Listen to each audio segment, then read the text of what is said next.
Hello everybody, I am FDO. And I'm Sonic Movies. Oh Jesus, that was loud. I love that intro. It's like when the first time I played this game I was expecting the classic Sega, but instead we got what appears to be a mental patient running through Sega headquarters going Sega! Sega! And this is what was going through the head of that mental patient, is what it looks like. No, it's weird, as you can see, we are here to record Sonic 3D Blast. Back when this came out in 1996, that 3D intro was mind-blowing. And now it just looks abysmally bad. I thought it was called Sonic 30 Blast, like we skipped Sonic 4 through 29 and went straight to Sonic 30. See, this is what happens at the end of Generation. Sonic's 30, and he's going through a midlife crisis, so he goes around saving birds. Midlife at 30, that sucks. He's a hedgehog, hedgehogs don't live that long. Yeah, that's very true. They also don't, yeah. They don't what? They don't do what? They don't wear shoes and run around fighting Okay, robots. let's skip all those jokes. We know where that's going. I love this intro music, and this is like the first Sonic game to have some kind of like written story intro. Oh, these bad things aren't very threatening. They're just standing in their space. They're just dancing. Look at it. They're just rocking out to the music. They're not doing anything bad or attacking anyone. And Sonic's like, fuck that. And just rocks him out. Sonic hates music. He's not very musical. Doesn't like people to go to discos and have fun. Oh man, it begins. It begins. I forgot. Go Sonic! You can walk through the rings. See, that's the problem with this game. Also, the fact that you're in Green Bronto in the dead of night. Yeah, what's supposed to happen here? But like everything's still lit up perfectly. You know, it's like what light is bouncing off Sonic's face if it's in the dead of night? Oh well. Here we go. Green Grove Zone. I've spent so many hours in this place.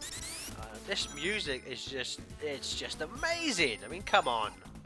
I mean, So, coming after you. did you play this when you were a kid? Oh yeah, man, I had this. I remember this. This was like a game I spent ages wanting to get, because but at the time I got a Mega Drive. I think like Sonic 1, Sonic 2 were already out, and I remember getting Sonic 3 for Christmas. I bought Sonic and Knuckles myself, and then for like ages after this game came out, I wanted it for so long. And then I finally got it, and then I was like, oh, okay, I'm gonna go play Sonic 3 again. Yeah. It was a pretty big letdown. I was maybe 6 when this came out, and this was like one of my first purchases I'd ever made, because my parents were giving me money. I was 5. Anyways, they're like, oh, you're 6 now, we can give you money. Give me your rings, fool. I hate the fact that, like, Knuckles, he obviously jumps down there when you have to get in that cannon to reach him. Yeah. That's not fair. Where was he before? I even walked over there just to show, like, oh, Knuckles isn't here. Oh, here he is, peekaboo. These are hands down the worst special stages in the entire franchise.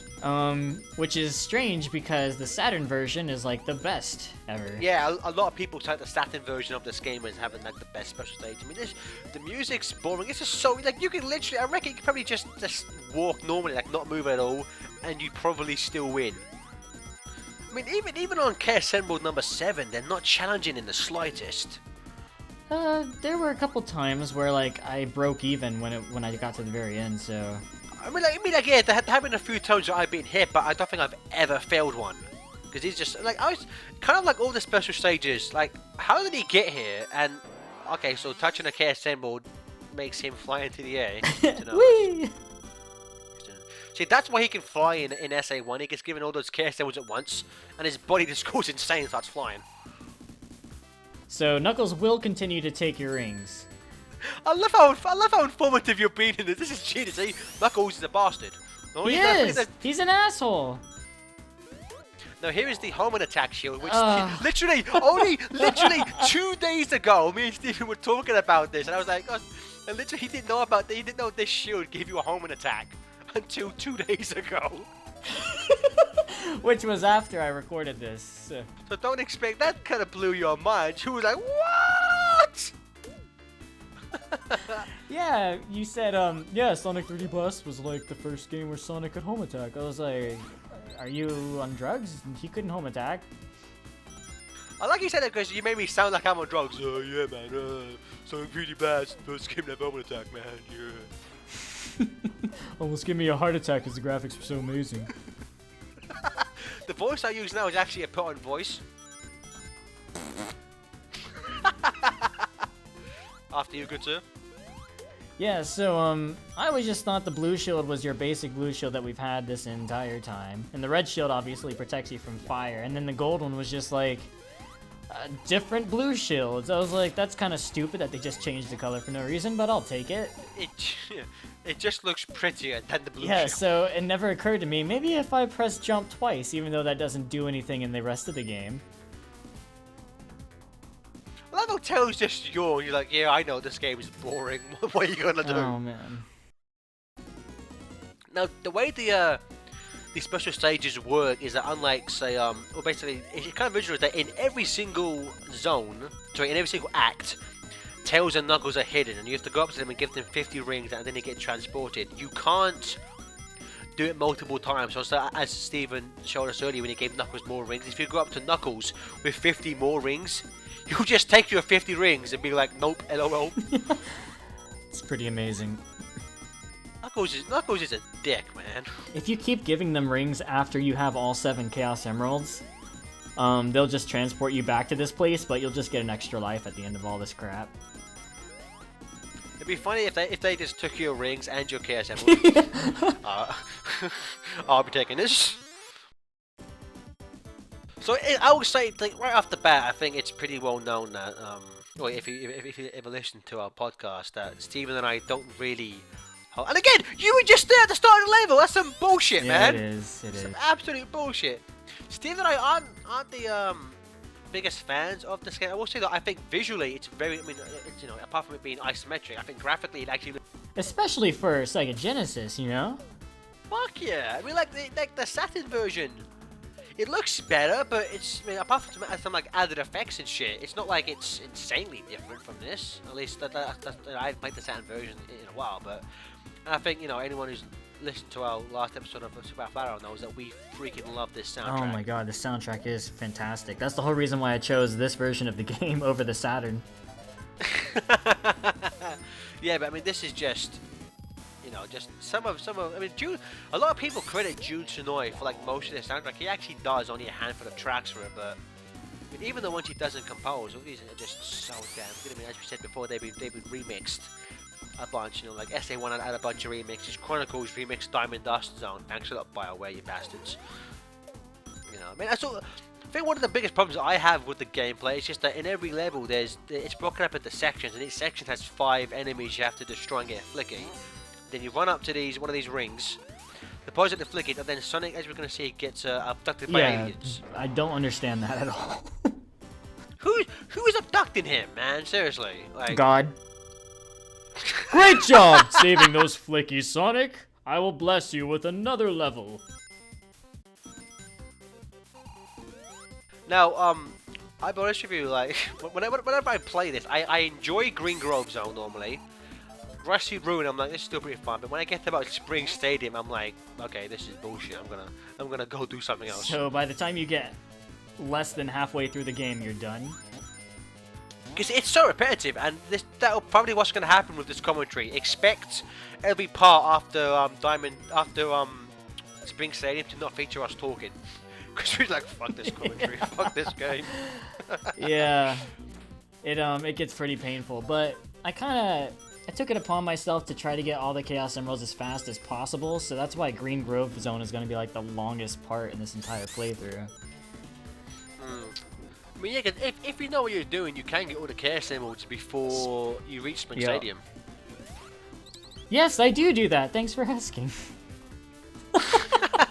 Now we should talk about how did you get hit by that, man? I mean, I would say that the controls are pretty bad. They are. The badniks in this game are someone like delayed. They barely attack you. They just stand still, really. Most of the time, they just stand there. And if you get hit by them, 9 times out of 10, it's your fault. Yeah, it is. Well, I don't know if I'd say it was my fault. I would say it's the game's fault. Most of the problem, though, is the things I find most hazardous are like those mines or those like lasers that just shoot you randomly. I always find those to be like more harder to dodge than the badniks themselves. I say just getting rings in general is hard in this game. Yes, because again, the isometric platforming isn't doesn't suit itself for precision platforming, which is what Sonic is best known Yeah, and what makes it worse is that in order to move properly in this game, you have to either be, you have to be traveling diagonally, and the thumb pad isn't designed diagonally, so it really starts to hurt like after an hour. If they ever put this on the PlayStation Network, like Xbox Live, like I would like it if they actually put effort to like make this use an analog stick, because I imagine this would be a lot easier to use using an analog stick. Yeah, it would actually be phenomenal with an analog, but oh well. Well, I wouldn't say phenomenal, but it's still a pretty broken game, but it would be more fun to play. No, I think it would be phenomenal. No. See, I'm just trying to get these rings. I just want the rings. I want the rings, man. Now, one of the things, like, there's only 4 Flicky types, and each Flicky has a distinct personality. Blue ones, I believe, try actively to find Sonic. Yeah, they try to get to Sonic, and I love them. Exactly. Red ones just jump around like bastards. They do. Like they don't help you at all. They just jump around like a moron. Purple ones just kind of fly around randomly, and the green ones, I swear they're trying to avoid me half the time. Well, the green ones are fat and they can't move very far, so it's like the green ones pretty much just stand still. You know what? Fuck this. Yeah. I prefer being a robot. I don't have to do any work. I say technically there's 5 different Flickies because in Volcano Valley you have a Flicky that's constantly on fire. So... Good. Yeah. Burn the little shits. Like, I don't even, like... So Sonic just... Obviously, like, Flicky is obviously, you know, everyone remembers it as being the bird you free from Sonic 1. They even got their own game called Flicky, and now there's like an island. Like, why? If the only people to inhabit this island are Flickies, why is there a fucking stadium for? Like what are these tiny birds who like apparently don't do anything apart from fly around aimlessly? Well, as we've discovered on Angel Island, Robotnik is insanely fast at building stuff. So yeah, he just took another ring from me. Thanks for that. You bastard, Tails. Yeah, but I would imagine that, like, see, to me, it's just like Robotnik just comes over and steals shit. I mean, I don't know. But so what? Do you think he tried to make like Flicky Island his new base or something?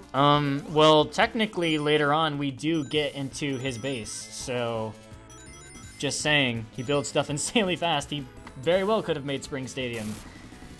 And after we get into his base, we get into his pants. Yeah. And that's how Eggman Nega was born. I'm sorry, everybody, for birthing Eggman Nega. I love that because, like, in the Rush series, it's like, oh, you know, he's from my alternate dimension. But in the Rival series, he comes from the future, and I much prefer the Rivals version because it means at some point Eggman has to get laid. You know what? Even bald fat bastards who imprison tiny animals in robots who is evil bidding deserve to get laid at least once in their life. Yeah, I suppose, but I don't know. I think Eggman just might have like donated to a sperm bank because, you know, they always take people with insanely high IQs. Maybe that's why he keeps saying his IQ's 300 when it's clearly not, just so he can keep donating sperm. So he can keep masturbating and having children.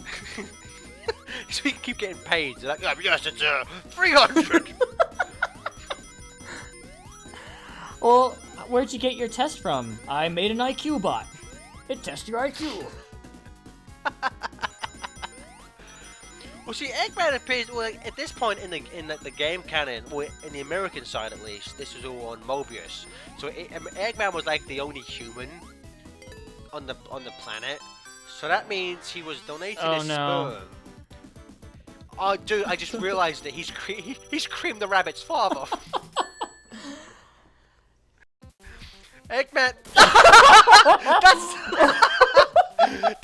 That's happened to me too many times, man. That happens to me. That's what I'm talking about. Those minds are dicks, man. That's happened to me so many times. That is the only death that I left in because A, I couldn't edit around it, and B, it was so funny. I just had to leave it in. I want to rewind it and watch it again. Yes, I got a cash table. And it happens to me every single time I play this game. Like, that happened to me for the first part. When I do it now, I walk very slowly out of that little corner. So I wanna who put these like flickies back in their robots? The Flickies got bored and went back into them. Eggman, I bored. I come home now. Yeah, basically. This isn't the right way. This is the wrong room. So I'm having a really hard time navigating this place. You know, like when we played Death Egg Zone Mark II, and you were having like a seizure, like a heart attack. I think the frame rate of this game is giving me one now. And like all those flashing like shields. I'm about to pass out on the floor. I really am. Oh, good lord. It's. But yeah, but you know, like again, like it's not. I want to say this isn't the worst game, or even the worst Sonic game I've made. It's just like it's just kind of monotonous. Because like in every, you know, as I said, every second you have to click. I think this game would have been a lot more fun and easier if all you had to do was free the flickies. I'm not like escort them I'm not up like to the catching end of them. the stage. Because there's nothing worse than getting all 5 flickies, going being near the end of the stage, getting hit, and then backtracking throughout the entire stage looking for those flickies. Yeah, it sucks pretty bad. It's like one of the most annoying things ever. And Eggman abducts Sonic us away! It must be Eggman. It really must be. Why are you freeing my robots? Let me take you to more of them. Now I gotta say this theme, Dr. Robotnik 1, one of my favorite boss tracks in the entire franchise. This boss track is so amazing. I mean, just, you know, it's so good. I would love to hear like Jun Sonoy like remix this. You know, like guitars and shit. Yeah. You know, some people say Now, music cannot fix a broken game. I say it kind of does for this game. I say it doesn't fix it, but it can make it a lot more enjoyable to play through. And this game is the example of that. You know, but like these boss fights can get annoying because of the perspective of the game. Sometimes you miss him even though you think I should be hitting him. Well, see, I hit him and bounced off of him and it didn't count. So. Well, see, because you have to hit the glass. I love the fact that the glass cracks. I do like that. Cool, yeah. And then for some reason now that spike ball is now invisible. You can go through it. All right. So this was Green Grove Zone. Oh God. Join us next time for Rusty Ruin. Hooray. Oh, don't. Hooray.